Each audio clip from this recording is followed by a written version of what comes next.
اصل مسئلہ یہ ہے کہ جب قومیں یکجان ہو کر اکٹھے ہو کر ایک صفحے پر آ کر، ابھی گورسی صاحب نے آپ کو کہا کہ اس دفعہ بتانا نہیں پڑ رہا کہ ہماری اسٹیبلشمنٹ اور جو حکومت ہے وہ ایک صفحے پہ ہے، یہ بات کسی کو کہنی نہیں پڑ رہی، یہ بالکل کلیئرلی نظر آ رہی ہے کہ اس وقت اسٹیبلشمنٹ اور ہماری حکومت ایک صفحے پہ ہے، ہاتھوں میں ہاتھ ڈال کر ایک دوسرے کی پشت پر کھڑے ہو کر مل جل کر وہ ایک سفر طے کر رہے ہیں، جس کا آؤٹ کم بھی آپ کو نظر آ رہا ہے۔ آپ کہہ رہے ہیں کہ معیشت کی، میری نظر میں آپ معاشی معاملات کے اوپر قابو پا چکے ہیں، اب اس کا صرف آؤٹ کم وقت کے ساتھ ساتھ آپ کے سامنے آتا رہا۔ کیوں؟ کیونکہ آپ کی معیشت کی سمت درست ہے۔ یہ جو جس ٹائم کا، جس وقت کا حوالہ ڈاکٹر صاحب نے آپ کو دیا ہے، دیکھیے وہ ایک وقت تھا کہ جب آپ سی پیک کی $45 بلین کی انیشیل انویسٹمنٹ کے ساتھ کام کرنا چاہ رہے تھے اور خیال کیا جا رہا تھا کہ آپ تقریباً 100-150 ارب کی اس سے جڑی ہوئی انویسٹمنٹ ہے کہ اگر وہ اپنے وقت پر سی پیک جو ہے وہ اس کا کام ہو رہا ہوتا تو آج ملک کے اندر $100-150 ارب کی انویسٹمنٹ ہو چکی ہوتی۔ اس کے ساتھ ساتھ آپ G20 کی طرف دیکھ رہے تھے کہ ہم G20s میں شامل ہونے جا رہے ہیں، آپ کا جو تمام تر مثبت اشاریے تھے معیشت کے، لیکن اچانک ایک معاملہ ایسا ہوا، ایک گروہ اٹھا اور اس گروہ نے جو ہے آپ کی معیشت کو جو ہے نا سٹیپ کرنا شروع کیا، اور ہوتے ہوتے وہ آپ کو اس ڈگر تک پہنچا دیا کہ پاکستان کی تاریخ میں پہلی بار آپ نے ڈیفالٹ کا نام سن لیا۔ اس سے پہلے کم از کم میری زندگی کے اندر میں نے کبھی پاکستان کو ڈیفالٹ ہونے کی بات نہیں سنی تھی۔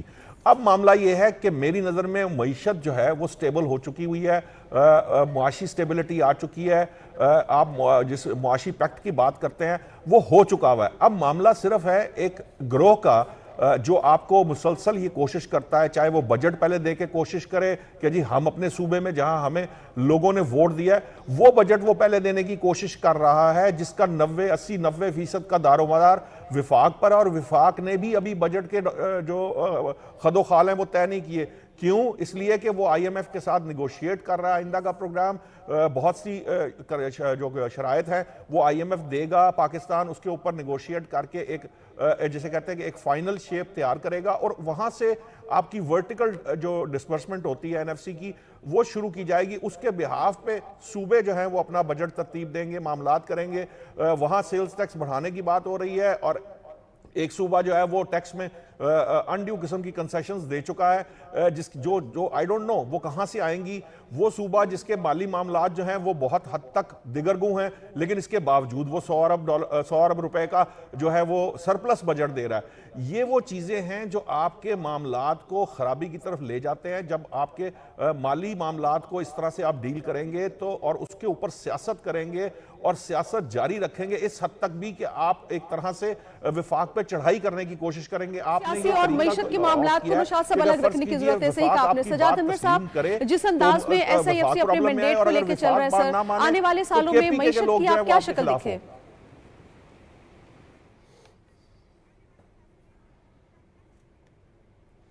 دیکھیں اس وقت بھی آنے والے سالوں میں تو انشاءاللہ بہتری آئے گی، لیکن اس وقت بھی آپ دیکھیں آپ کی سٹاک مارکیٹ کہاں جا رہی ہے۔ جو شنیلہ صاحبہ نے کہا کہ جو ہماری اشیاء صرف ہے ان کی قیمتوں میں کس قدر کمی واقع ہوئی ہے، اور خاص طور پہ کاروں کی قیمتیں، موبائل کی قیمتیں، آٹا، باقی اشیاء صرف جو بھی چیزیں ان میں ایک واضح کمی ہمیں نظر آ رہی ہے۔ اور آج ہی وزیر اعظم صاحب نے چائنا کا ایک ڈیلیگیشن ہے ان کے ساتھ بات کی ہے جو ٹیکسٹائل میں انویسٹمنٹ کرنا چاہ رہے ہیں، تو ان کو یہاں تک آفر کی انہوں نے کہ آپ آئیں پاکستان میں اور الیکٹرانک اور جو ہائیبرڈ گاڑیاں ان کے کارخانے لگائیں۔ تو بیسیکلی امکانات تو بے تحاشا ہیں، لیکن سوال وہی ہے کہ ڈی سٹیبلائزیشن اور سیاسی انتشار پیدا کرنے والی قوتیں جب تک پاکستان میں چیزوں کو یرغمال بناتی رہیں گی تو اس طرح کی عام طور پہ کوششیں جو ہوتی ہیں وہ کھٹائی میں پڑ جاتی ہیں۔ تو کوشش یہ کرنی چاہیے کہ یہ والی جو انتشاری گروپس ہیں ان کو کس طریقے سے نیوٹرلائز کرنا ہے اور کیسے پاکستان کو ڈی سٹیبلائزیشن سے بچانا، اور کس طریقے سے یہ جو SIFC کا سفر ہے اس کو کامیابی کی طرف لے کر جانا ہے۔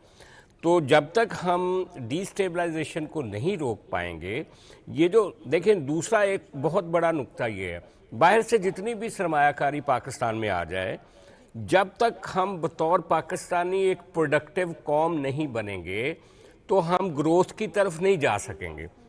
ہمیں خود پاکستان میں لوگوں کو ڈالر کمانے کی طرف راغب کرنا چاہیے اور اس کے لیے مختلف سکیمز جو ہیں وہ گورنمنٹ کو دینی چاہیے.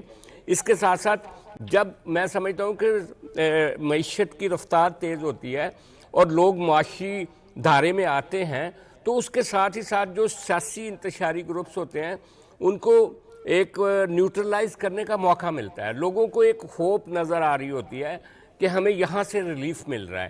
وہ پھر ادھر ان کی طرف متوجہ نہیں ہوتے اور ان کا جو جعلی بیانیہ ہوتا ہے اس کو بھی نہیں سنتے.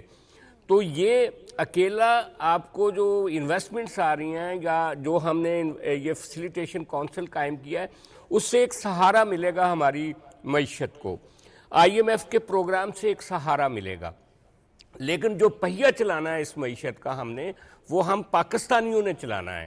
ایک پروڈکٹیو انڈسٹریل ملک بننا ہے. ہمیں ماڈرن IT کی طرف جانا پڑے گا. ہمیں نئے پلانٹس پاکستان میں لگانے پڑیں گے. ہر آدمی کو ایک کارآمد رول پلے کرنا پڑے گا. ورنہ تو آپ نے یہ دیکھ لیا کہ جب ریاست جو ہوتی ہے وہ بعض اوقات لوگوں کو ڈلیور نہیں کر پا رہی ہوتی کسی نہ کسی وجہ سے, تو لوگوں نے آج پشاور میں جو واقعات ہوئے ہیں وہ خواہ میں ہیرو بن رہے ہیں. اب مجھے یہ بتائیں کہ جو لوگ پنجاب میں بل دے رہے ہیں یا سندھ میں بل دے رہے ہیں یا بلوچستان میں بل دے رہے ہیں, وہ اگر ان کی بات کو فالو کریں اور چڑھ دوڑیں مختلف جو آپ کے بجلی گھر ہیں تو وہ جا کے ڈائریکٹ بجلی آن کر لیں, تو اس سے تو آپ کی ریاست کا نام ایک طرح سے کولیپس ہو جائے گی. تو ان چیزوں کو روکنا ہے. یہ انتشاری گروپس ہیں. اسی حوالے سے سجاد صاحب, اسی حوالے سے ابھی ہم نیکسٹ ٹاپک پہ جا رہے ہیں, اسی حوالے سے مزید اس کو ہم ڈیٹیل سے ڈسکس کریں گے کہ ہم بات کر رہے ہیں معیشت کے حوالے سے ناظرین, اور معیشت میں کس طرح سے بہتری آ سکتی ہے, معیشت کو ہم کس طرح سے فروغ دے سکتے ہیں. لیکن اس کے ساتھ ساتھ یقینی طور پہ جب تک سیاسی استحکام نہیں ہوگا بڑا مشکل ہے کہ معیشت کو جو ہے وہ آگے ہم کامیابی کی طرف لے کے جا سکیں. لیکن ہم نے یہ بھی دیکھا کہ دنیا کے جتنے بھی بڑے سے بڑے مسائل ہوں, جتنے بھی گمبھیر مسائل ہوں, آخرکار مذاکرات کی میز پر ہی حل ہوتے ہیں. یہی وجہ ہے کہ ہم دیکھ رہے ہیں کہ حکومت بارہا یہ کوشش کرتی ہے کہ اپوزیشن کو مذاکرات کے میز پر لائے اور جو ہم آہنگی ہے, سیاسی ہم آہنگی, اس کو فروغ دے, سیاسی محاذ رائے, سیاسی بے چینی کو جو ہے وہ کم سے کم کیا جا سکے. پروگرام کے حصے میں ہم اسی پر بات کریں گے شنیلا, اور اسی کو جو ابھی سجاد صاحب نے بات کی اسی کے پوائنٹ کو ہم آگے بڑھائیں گے کہ اداروں اور سیاسی جماعتوں میں بات چیت سیاسی اور معاشی استحکام کا ایک واحد راستہ ہے. کیا پارلیمنٹ اس ضمن میں کوئی اپنا کردار ادا کر سکتی ہے؟ ایک تو پارلیمنٹ جو ہے نا مدر آف آل انسٹیٹیوشن ہے, ٹھیک ہے, اور تمام اداروں کی جو آئین جو بنتا ہے وہ پارلیمنٹ بناتی ہے. اس آئین کے اندر تمام اداروں کے جو ہے نا وہ حدود و قیود جو متعین کر دی جاتی ہے. تو اگر وہ جو ادارے ہیں اگر اپنی اپنی حدود کے اندر رہیں اور پارلیمنٹ کی بنائی ہوئی چیزوں کو بائی پاس مت کریں, یا پارلیمنٹیرینز جو ہیں وہ جو کام کر رہے ہو تو ان کو ہر وقت لائن حاضر نہ رکھیں, تو میرے خیال میں چیزیں جو پاکستان کے اندر بہت بہتر ہو سکتی ہیں. ایک دوسرے کے ادارے کے اندر بلا وجہ کی جو آپ اپنے حدود سے تجاوز کرتے ہوئے انٹرفیرنس کر رہے ہیں دوسرے اداروں کے کاموں کے اندر, یا اننیسیسری ہمیں عدالتوں سے جو ریمارکس سامنے آ رہے ہوتے ہیں اس سے بہت زیادہ مسئلے جو ہیں وہ کھڑے ہو جاتے ہیں. کیونکہ جب ایسی کوئی چیز ہوتی ہے تو پھر اس سے آپ کے ملک کے اندر غیر یقینی کی صورتحال پیدا ہو جاتی ہے سیاسی طور پہ. وہ جو غیر یقینی کی صورتحال پیدا ہوتی ہے سیاسی طور پہ, پھر وہ آپ کی معیشت کو جو ہوتی ہے نا اس کو متاثر کرتی ہے. جب IMF پاکستان کے ساتھ مذاکرات کر رہا تھا تو IMF نے جو اپنی ایک پریس ریلیز جاری کی تھی اس کے اندر انہوں نے یہ بات کہی تھی کہ آپ کے ملک کے اندر سیاسی طور پہ بہت غیر یقینی ہے, اس کو آپ ٹھیک کریں بات چیت کے ذریعے تاکہ آپ کے ملک کے اندر معاشی جو استحکام ہے وہ آئے.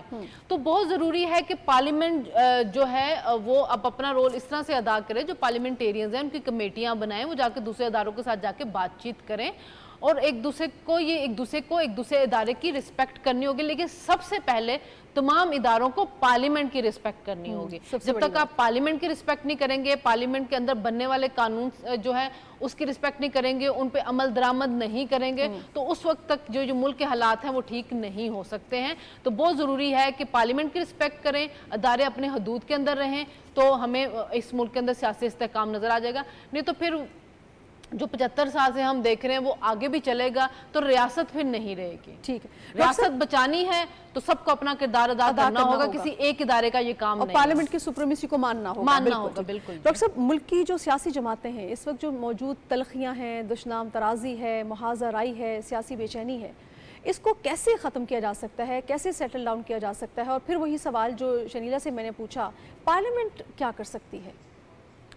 اچھا دیکھیں, یہ جو ساری خرابی پیدا ہو گئی ہے نا, اور یہ جو سوال پیدا ہوا جو آپ کر رہی ہیں, دوسری دفعہ تو کر لیا, ابھی 3-4 دفعہ اور کریں گی آپ, تو یہ کیوں پیدا ہوا یہ سوال؟ یہ سوال اسی لیے پیدا ہوا کہ پارلیمنٹ کے کردار کو تسلیم نہیں کیا گیا, اور پارلیمنٹ کے کردار کو, فیصلہ کن کردار کو چونکہ تسلیم نہیں کیا گیا, لہذا چیزیں بکھر رہی ہیں. مثال میں آپ کو دیتا ہوں, اس سارے عمل کے نتیجے میں اب انڈا پہلے پیدا ہوا یا مرغی, اس بحث سے ہمیں کوئی فائدہ نہیں ہوگا.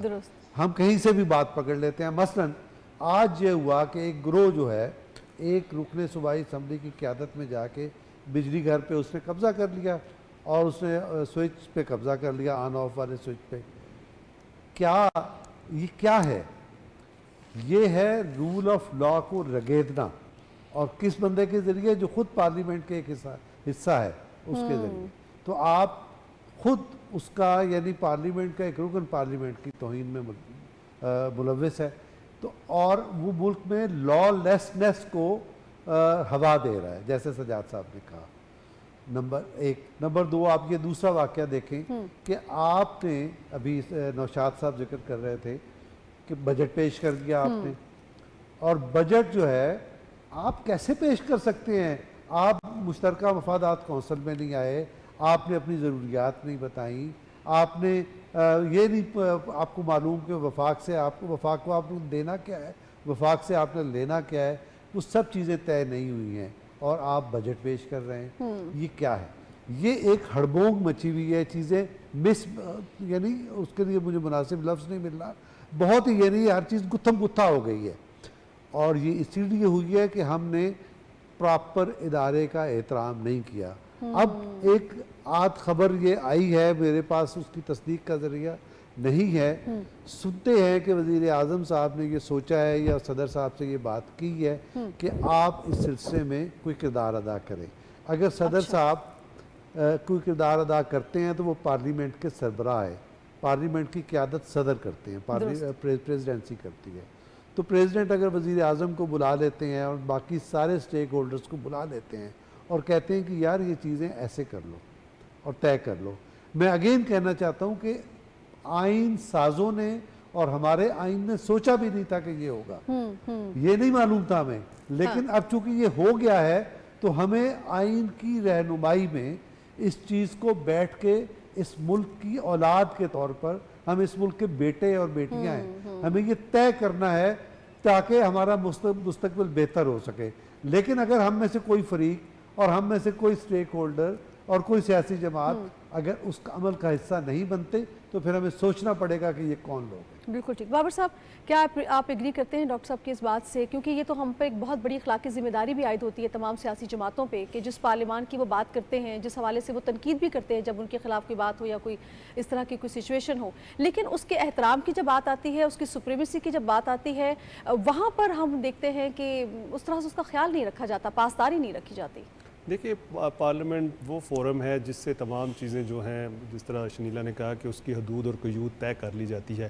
اور پارلیمنٹ کیسے وجود میں آتی ہے؟ پارلیمنٹ جو ہم لوگ سارے جتنے بھی پاکستانی جو بھی شہری ہیں وہ ووٹ دیتے ہیں, تو اس کے نتیجے میں پارلیمنٹ جو ہے وہ وجود میں آتی ہے. اور یعنی کہ پارلیمنٹ نمائندہ ہے لوگوں کی, اور جو پارلیمنٹیرین ہے وہ فیصلے کرتے ہیں ملک کو رن کرنے کے لیے. ابھی آپ دیکھیں کہ جو بھی جتنی بھی سیاسی جماعتیں ہیں ان کو جو فائدے حاصل ہوتے ہیں یا جو کو اپنی بات کر سکتے ہیں, کھل کے بات کر سکتے ہیں کسی فورم پر بھی, وہ پارلیمنٹ ہی ہے. وہاں پہ جا کے آپ اپنی بات بھی کرتے ہیں, اپنے لیڈر کی بھی بات کرتے ہیں, پاکستان کی بھی بات کرتے ہیں, غریبوں کی بھی بات کرتے ہیں, ہر طرح کی بات کرتے ہیں, ٹیکس کی بھی بات کرتے ہیں. لیکن انفارچونیٹلی وہی لوگ جو ہیں جب ان کے اپنے مفادات ہوتے ہیں تو وہ کہتے ہیں کہ یہ پارلیمنٹ سب سے سپریم ادارہ ہے. لیکن جیسے ہی دیکھتے ہیں کہ اب ہمارے مفادات نہیں ہیں تو وہ پھر سمجھتے ہیں کہ پارلیمنٹ تو ایک ربڑ سٹمپ ہے, اس کو کوئی مانتا نہیں, پاور کوریڈور کہیں اور ہے. لیکن آپ دیکھیں کہ جو تحریک عدم اعتماد آئی تو اس کے نتیجے میں وہی پارلیمنٹ تھی جس کو وہ آگے رکھ کر وہ تمام فیصلے کر رہے تھے. وہ تو سپریم کورٹ نے انٹرفیئرنس کی, وہ تمام چیزیں ہو گئیں. تو اگر حقیقی طور پہ پارلیمنٹ کو مان لیا جائے, تمام پولیٹیکل جتنی بھی سیاسی جماعتیں ہیں وہ حقیقی طور پہ مانیں کہ پارلیمنٹ سب سے بڑا فورم ہے اور اسی نے ہی تمام فیصلے کرنے ہیں اور اس سے آگے ہم نے کہیں نہیں جانا, تو یہ آج ہی پارلیمنٹ کی جو ہے وقار ہے اس میں اضافہ بھی ہوگا. اور دوسری بات یہ ہے کہ اس وقت جو صورتحال ہے, جو جس طرح ڈاکٹر صاحب نے بات کی ہے کہ اس وقت پولیٹیکل انسٹیبلٹی کی کوشش کی جا رہی ہے, یعنی کہ پولیٹیکل انسٹیبلٹی لانے کی کوشش کی جا رہی ہے. ملک جو ہے اسٹیبلٹی کی جانب چل رہا ہے. جس طرح نشاط صاحب نے ایک بڑی اچھی بات کی, انہوں نے کہا ہے کہ ہمیں اکنامک اسٹیبلٹی کی ضرورت نہیں, اسٹیبلٹی آ چکی ہے. بالکل انہوں نے ٹھیک بات کی ہے. اسی طرح سیاسی استحکام آ چکا ہے, ایک گروہ ہے. اب دیکھیں جس طرح ڈاکٹر صاحب نے کہا کہ ایک گروہ ہے, اس کی جو قیادت ہے ایک پارلیمنٹیرین نے کی اور وہاں پر جا کے قبضہ کر لیا. یہ وہ چیزیں ہیں جو کہ نہیں ہونی چاہیے, ان پہ سخت سے سخت سزا ہونی چاہیے. یہی پارلیمنٹ ہے جو سزائیں جو ہیں وہ نافذ کرتی ہے, یہی پارلیمنٹ ہے جو قوانین بناتی ہے. اور دوسرا یہ ہے کہ تمام جتنے بھی ادارے ہیں, وہ ہماری عدلیہ ہے, وہ ہماری فوج ہے, وہ ہمارے دوسرے ادارے ہیں, ان تمام کو آپ جس طرح ہم کہہ رہے ہیں کہ کسی کو شک کی گنجائش نہیں رہنی چاہیے. تمام جو لوگ ہیں وہ ملک کے لیے کام کر رہے ہیں اور اپنی حدود و حدود میں رہ کر کام کر رہے ہیں. کئی دفعہ حالات ایسے ہو جاتے ہیں کہ ان کو وہ چیزیں کرنی پڑتی ہیں جو کہ لوگ اینٹی اسٹیٹ وہ آپ سمجھتی ہیں کہ ایکٹیویٹیز میں ہوتے ہیں, اس لیے وہ ان کو کرنا پڑ جاتی ہیں. تو اس لیے میں یہ سمجھتا ہوں کہ جو بھی ادارے کام کر رہے ہیں اچھا کام کر رہے ہیں. پارلیمنٹ بھی ایک ادارہ ہے, تو پارلیمنٹ چونکہ سب کا سربراہ ادارہ ہے, اس لیے وہ جو ڈائریکشن دیتا ہے اس کے مطابق کام ہو رہا ہے. میں نشاط صاحب آپ کی جانب آؤں گی. سر, کیا اس ساری صورتحال میں کسی گرینڈ ڈائلاگ کی ضرورت ہے؟ اس سے مسائل حل ہو سکتے ہیں, سیاسی استحکام آ سکتا ہے؟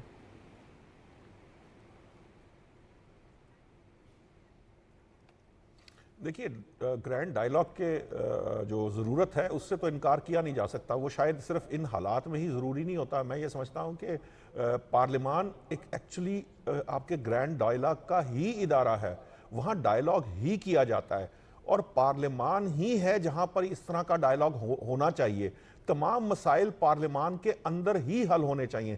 لیکن مسئلہ یہ ہے کہ یہ جو پارلیمان کو سمجھنا, اس کی اہمیت کو جاننا اور پارلیمنٹیرین ہو کر اس ذمہ داری کو سمجھنا, وہ پارلیمنٹیرین کا کام ہے. اب مسئلہ یہ ہے کہ یہاں ایک شخص کی ایک خوشنودی حاصل کرنے کے لیے میں اپنی تمام تر جو سیاسی جسے کہتے ہیں کہ میری ذمہ داری ہے یا میری عوامی ذمہ داری ہے, یا مجھ پر اگر میرے کندھوں پر کوئی ایسا بوجھ ہے جو کسی صوبے کی نمائندگی کا ہے, یا میں صوبے کو لیڈ کر رہا ہوں, اگر میں وہ ذمہ داری ادا نہ کر رہا ہوں تو پھر اس کے اندر مسائل پیدا ہونا شروع ہو جاتے ہیں. ڈائلاگ سے کبھی بھی انکار نہیں کیا جا سکتا. مسئلہ یہ ہے کہ اس کے لیے فریقین کا راضی ہونا بھی ضروری ہے. یقیناً حکومت کی ذمہ داری ہے کہ وہ اپوزیشن کو ساتھ لے کے چلے, لیکن کہیں نہ کہیں اپوزیشن جو عوام کے اپنے آپ کو نمائندہ ہونے کا دعویٰ کرتی ہے, اس کی بھی کچھ ذمہ داری ہے. اسی طرح سے جس گروہ کے بارے میں ہم بات کر رہے ہیں, جس سیاسی انتشار کی ہم بات کر رہے ہیں, وہ کسی دوسرے, تیسرے, چوتھے, پانچویں, چھٹے گروہ سے نہیں آ رہا. اس وقت صرف ایک گروہ ایسا ہے جو آپ کے لیے آپ کی انسٹیبلٹی کی کوشش کر رہا ہے. یقیناً اس گروہ کے جو محاسبہ ہے, یا اس گروہ کے اندر تبدیلی لانے کا معاملہ ہے, یا اس گروہ کو پراپر طریقے سے کنٹرول کرنے کا معاملہ ہے, یہ عدالت کے ذریعے یا کسی اور ذریعے سے نہیں ہونا چاہیے, یہ پارلیمان کے ذریعے ہونا چاہیے. جس طرح تحریک عدم اعتماد کی ضرورت جب محسوس کی گئی تھی, اس وقت یہ سب کو معلوم ہے کہ کیا حالات تھے کہ اگر تحریک عدم اعتماد اس وقت کامیاب نہ ہوتی تو خدا نہ خواستہ آپ کی ریاست اور ملک کو بہت سے مزید مشکلات کا سامنا کرنا پڑتا. اسی طرح سے ہمیں یہ بھی دیکھنا ہے کہ اس وقت جو پارلیمان جو کوششیں کر رہی ہے, یا اس کے نتیجے میں جو سٹیبلٹی آ رہی ہے, اس کو جسے کہتے ہیں قائم رکھنے کے لیے فیصلہ کرنے کی ضرورت ہے, فیصلہ سازی کی ضرورت ہے. فیصلہ سازی میں اگر کمزوری رہے گی تو پھر وہ نقصان ہو جاتا ہے, یا وہ اس طرف چلی جاتی ہے باتیں جو ہم نے ماضی میں دیکھا کہ ایک جو حکومت گرا کر یا ایک وزیر اعظم کو گھر بھیج کر اس کے بعد جو انسٹیبلٹی پیدا کی گئی, وہ آج تک ہمارے سے سنبھالے نہیں سنبھل رہی. اس لیے میں یہ سمجھتا ہوں کہ معاملات سارے کے سارے پارلیمان میں ہونے چاہیے, کیونکہ پارلیمان ہی ڈائلاگ کرنے کا جگہ ہے, وہاں ڈائلاگ ہی ہوتا ہے. اس کے علاوہ وہاں پہ قانون سازی جو ہوتی ہے, اس سے پہلے ڈائلاگ ہوگا تو قانون سازی ہوگی. پارلیمان کو استعمال کرتے ہوئے پارلیمانی طریقے کے ساتھ چیزوں کو آگے چلانا چاہیے، اور پارلیمان کا جو ڈائیلاگ ہے وہی سپریم ہے، اور اسی کا فائدہ ہے، اور اسی کی سٹیبلٹی جو ہے وہ ملک میں استحکام پیدا کرتی ہے، اور سیاسی استحکام وہاں سے ہی پیدا کیا جا سکتا ہے۔ ٹھیک ہے سجاد صاحب، سر سیاسی استحکام کے لیے کیا اپوزیشن کو بھی اپنی روش ترک کرنا پڑے گی، اور آپ کو لگتا ہے کہ کیا ایسا ہم آنے والے وقت میں دیکھیں گے؟ حکومت کی بارہا کاوشوں کے باوجود اپوزیشن کی ہٹ دھرمی اور روش تو بالکل وہی ہے جو ہمیں ڈے فرسٹ سے نظر آ رہی ہے۔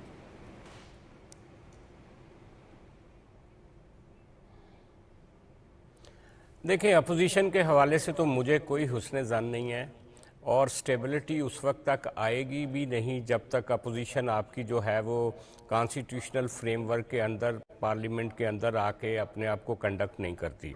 لیکن جس چیز کی طرف آپ کا اشارہ تھا بنیادی، کہ کیا پارلیمنٹ کوئی کردار ادا کر سکتی ہے اس قومی سطح پہ، یہ جو انتشاری گروپس ہیں یا جو انتشار پیدا کرنے کی کوششیں کرنے والے لوگ ہیں ان کو کسی طرح سے روکا جا سکے، اور یہ جو معاشی سفر پاکستان نے شروع کیا ہے وہ کامیاب ہو سکے؟ اصل سوال تو یہ ہے۔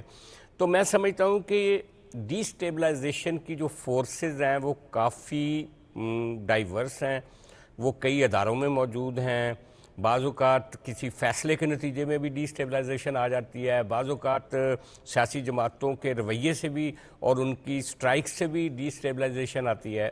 تو اس کو آج کا سب سے بڑا سوال یہ ہے کہ ہم اس کو کیسے روک سکتے ہیں۔ تو وہ جو گرینڈ ڈائیلاگ کی بات کی جاتی ہے، میں سمجھتا ہوں کہ پارلیمنٹ کے کچھ ایسی عہدے ہیں لائک پریزیڈنٹ، سپیکر قومی اسمبلی، چیئرمین سینٹ، ان کو چاہیے کہ ایک گرینڈ ڈائیلاگ کو انیشیٹ کریں۔ ہمارے کانسٹیٹیوشن نے عدلیہ کو آزادی دی ہے، ہمارے کانسٹیٹیوشن نے ایک طریقہ کار طے کیا ہے کہ مقننہ عدلیہ اور انتظامیہ تینوں ایک دوسرے کے معاملات میں مداخلت نہیں کریں گے۔ اس کو انٹیکٹ رکھتے ہوئے اس سکیم کو ہمیں چاہیے کہ جو بڑے پارلیمنٹیرین جن کا میں نے ذکر کیا، جیسے سپیکر ہیں، چیئرمین سینٹ ہیں، پریزیڈنٹ ہیں، وہ ان اداروں کے ساتھ بات کریں کہ ان فیصلوں سے گریز کیا جائے جن فیصلوں کے نتیجے میں S I F C hurt ہو رہی ہے یا باہر کی سرمایہ کاری ہرٹ ہو رہی ہے۔ آپ کو یاد ہوگا کہ افتخار چودھری صاحب کے ایک فیصلے کے نتیجے میں پاکستان کو کافی بڑا جرمانہ ادا کرنا پڑا تھا، اور وہ اتنا بڑا منصوبہ جو رک گیا تھا۔